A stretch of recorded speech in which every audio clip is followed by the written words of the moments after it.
Golden Arrows 1, Orlando Pirates 2.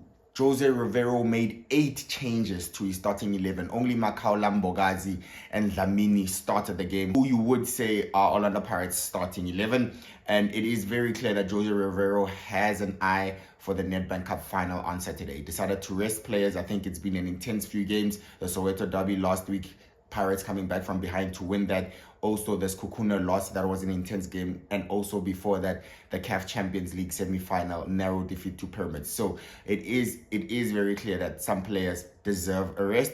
And I do think maybe he has decided that the Nedbank Cup final was more important with the remainder of the game. So he's trying to have his best players ready, fit, available, avoiding any sort of injuries or match suspensions, as well as for them to be really fresh for Saturday. So it is clear, but it is very important that Pirates got the 3 points. I think Kimvuidi won man of the match. He was very good. He has some good touches. There's a player there. I just think maybe his final decision making, that final goal, shot or pass, create a clear-cut chance, get an assist. It wasn't there, but he had a very solid game. I would say that maybe he deserves more time at Orlando Pirates. I think maybe he deserves more minutes because with more game time, with more match fitness, I think he can only become better. So let's be honest, he had a very, very decent game and was very involved. He was everywhere. So yeah, man of the match was given to Kimvuidi, but for me, it was clear that man of the match was Dlamini. Dlamini was absolutely exceptional in that game. I think the way Arrows play, it gives a lot of teams space in the middle of the park. Coach Manqoba applies a high press. So the purpose of him applying a high press is that when Golden Arrows win the ball or force a mistake from the defenders, they win it high up the field, then it is a short distance to go. So maybe 1 or 2 passes, then they can shoot or create a chance, right? So that is how Golden Arrows play. It's high intensity football. It's heavy metal, but I think once you pass around them like Pirates did successfully at times, then there's a lot of space in the midfield for Dlamini and Tito to exploit. And that is how the game progressed. Yes, Golden Arrows had their chances. Buthelezi was extremely shaky in the first half, made a lot of errors. Pirates were lucky not to go one behind. Pirates also made their mistakes in the defense. It is the result of the high press and the pace of the Golden Arrows forward players. However, Golden Arrows didn't capitalize. I do think they lack the quality. To punish teams for their errors. However, once Pirates played around him, there was a good amount of space for Kabelo Dlamini to operate. And I think he controlled the game from start to finish. I do think that you could see that Pirates, once they beat the press, they have 5 men in attack. They have so many men already attacking the Golden Arrows backline because there's huge gaps created by the high press between the defense and the attacking players of Golden Arrows. So it was very actually clear to see that once you go past the high press, Arrows had 5 men pressing Pirates, literally in Pirates' own half. And once you get the ball above, and once you play around them, you play a good ball above them, then Pirates have then the majority of the numbers in the midfield. That's why Pirates were winning all the second balls. They were picking up all the loose balls. Even when Arrows defenders were trying to clear the ball or header it down, it was picked up by an Orlando Pirates player. So that is simple. That is the cause of the press, but it was not effective for Golden Arrows. Tito, I should say, had a solid game. It is the type of game that is maybe good enough for Tito to play. Not too much pressure. He can have the freedom to express himself, and he did that well. He got an all-important goal.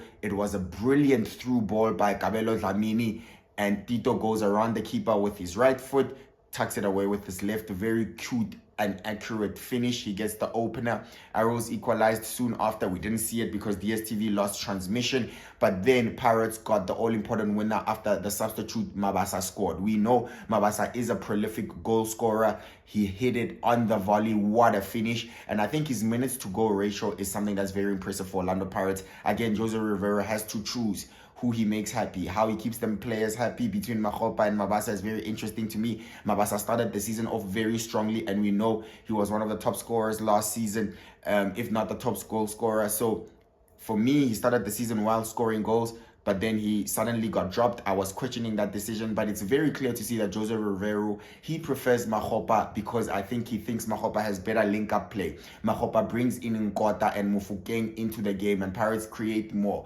whereas Mabasa operates directly in the box. Mabasa definitely is a box striker, is a traditional number 9. He does not find himself on the wing like Mahopa does. He does not find himself coming in too deep like Mahopa does. He's literally in the right place at the right time. That's where you need him. But sometimes a coach like Jose Rivero in modern football, they want more control of the ball. They want a more possession game, and that's why he will play Mahopa, because Mahopa is able to give him an extra man in midfield when he drops deep, or an extra man on the side as an option when he wants to keep control of the ball and pass it. So that obviously means that if he plays Mahopa, he loses out on goals.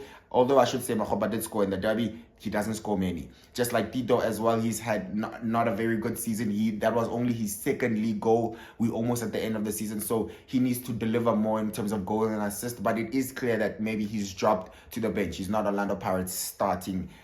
He's not Orlando Pirates starting player. And maybe you should tell me what you think about that. Do you think Tito deserves a spot in the starting 11? Because I think then the midfield is already discussed. It is Dlamini, it is Mbata and Makaula. Mbata and Makaula are an unshakable combination. Don't tweak it too much. They should start every single game for Orlando Pirates, every single important game, that is. But in the midfield, I think Dlamini is a very, very good player. His passing is extremely good. The pass that he gave Tito for the goal was brilliant. And that's why I'm saying, let's be honest, he was pretty man of the match. And he had this touch that just eliminated the defender. It was seriously disgusting. He checked his shoulders and he was being pressed. And that's why you don't press certain players, because he just turned him without even looking, and he absolutely destroyed him. So it was an almost perfect game for Kabelo Dlamini, and we also know that he literally chips in with brilliant goals at times, great finishes. So for me, the important thing is Pirates get the 3 points. Pirates keeping Sundowns honest.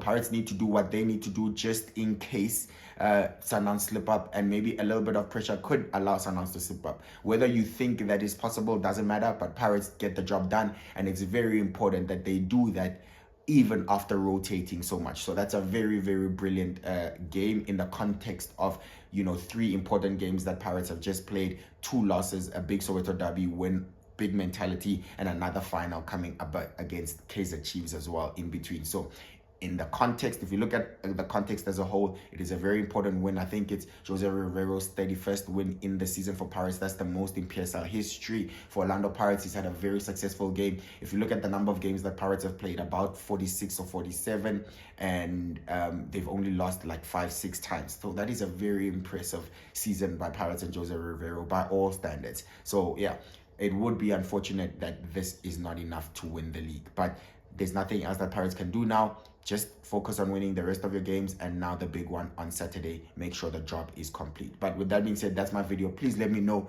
what you think. I tried to touch on everything, but let me know if there's anything that I've missed or anything that you want to comment. With that being said, please follow for more. Follow me on TikTok. We are on 16,000. Facebook 28,000. YouTube, subscribe. We are on 4,000. I appreciate everyone who already follows. Please like, share, and I'll see you on the next one. Bye-bye. Ladies and gentlemen, it's match day. We'll be there. Do you care though? Who will be there?